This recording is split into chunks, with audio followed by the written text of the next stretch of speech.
Hey guys, and welcome to the first old model review. Yes, old model review. So guys, I thought about a few things I have been wanting to obviously do on the new channel, and one thing I'm definitely going to do is bring back a couple of the older classics, so to speak. So yes, believe it or not guys, I have still got a couple of my warships from when I started on the old YouTube channel, and I have decided that well, I'm going to do the reviews on some of these ships again, so obviously you guys can see them. I can archive them for good this time, and yeah, we can go from there really with it all.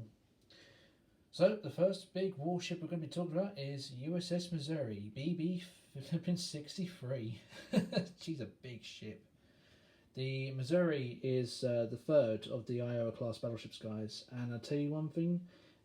Back when I built the ship, which I think was 2017, early 2018, might have been a little bit before that, she is still the biggest model ship in my collection, which we'll talk a bit more about as we go along. So, sit back and relax while I tell you a little bit of history of USS Missouri herself. So, USS Missouri, as I mentioned, is the third of the Iowa class of battleships, although technically she is also the last of the battleships to be built for the US Navy.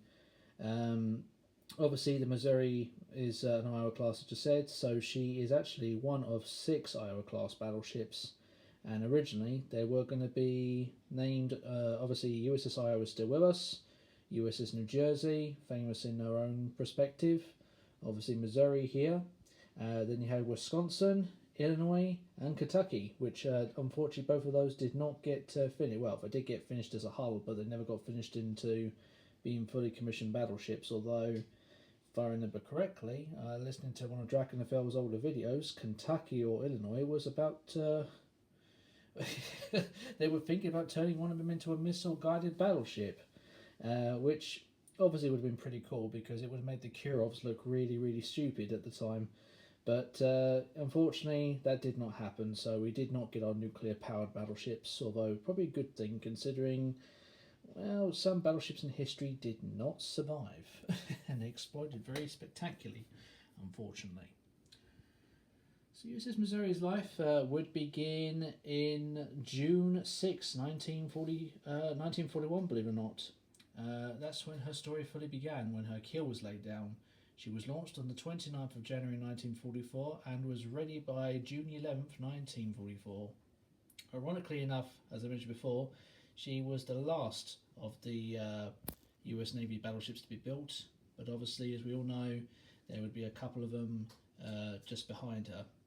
In World War II, though, Missouri would be everywhere, guys, and her most notable records obviously say that she was in Iwo Jima and she was at Okinawa as well doing bombardment missions. And then just add insult to history, add insult to injury, she was also bombarding the Japanese mainland as well. And just to make it even more insulting for the Japanese, she was the main image in the back of the video and photos for when the Japanese peace treaty was signed, which was somewhere around here on her quarterdeck there. That's where it was all signed. That's where the peace treaty was signed, and that's when the war had ended. But Missouri's career and the Iowa's career did not end there. No, guys. No, no, no, no. So, shortly before being decommissioned for the first time in 1955, she was flagship in the Korean War.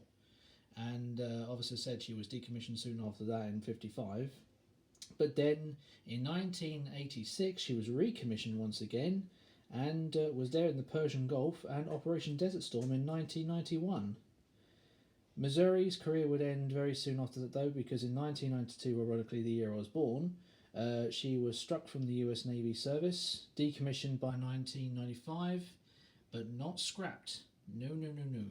Missouri would become a museum ship, and she still sits as a museum ship in Pearl Harbor to this day, sitting just behind the wreck of the USS Arizona, another ship which I'm hopefully going to be talking about on this channel in the future.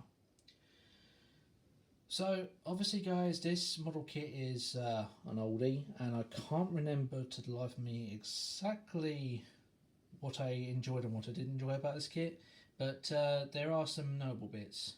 Obviously, one thing I've always said about the Iowa class at the time is I did want to get my hands on one of these lovely beasts in their World War II configuration, which was difficult because obviously this is obviously the Iowas did get upgraded, as I mentioned with Missouri in 1986, and they had all the anti-aircraft guns, all these bits were taken off, and in their place was a couple of Tomahawk missile launchers.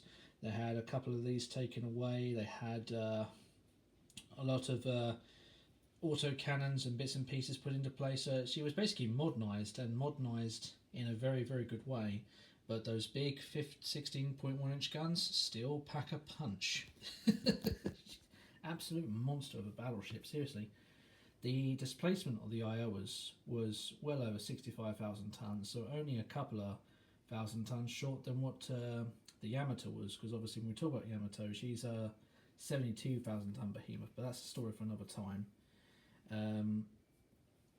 These things were just bristling with guns.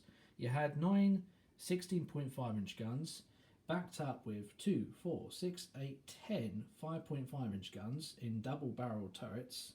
You had 40mm Bofors everywhere, 20mm Oerlikons everywhere. You had these things were just covered in gun turrets, and it just brings to that old saying: why is there an empty space in the ship?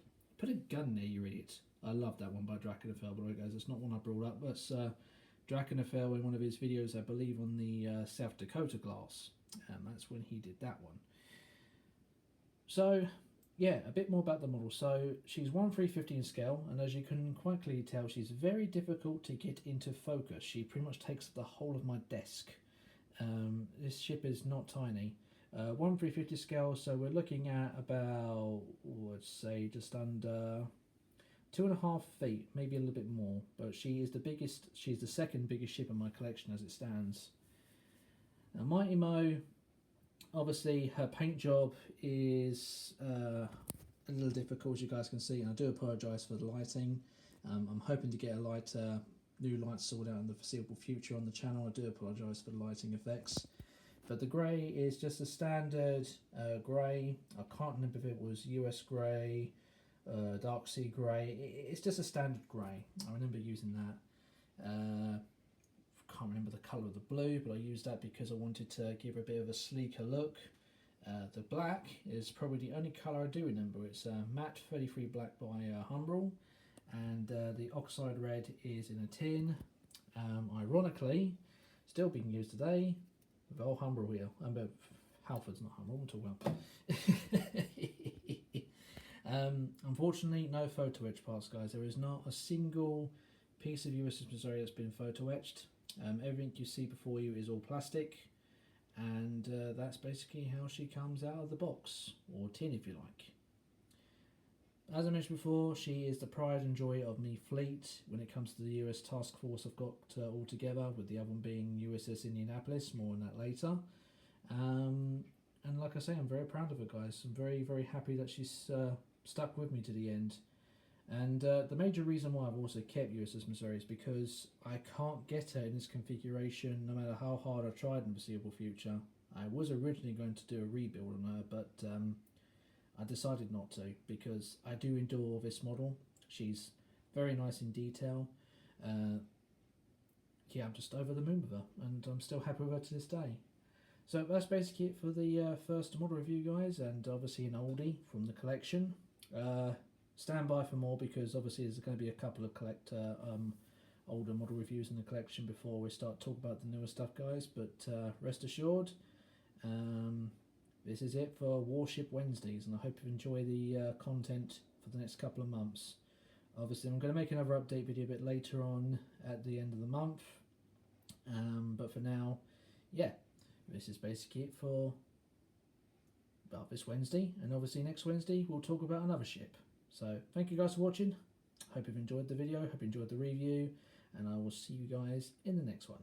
Take care. Ta-ta for now.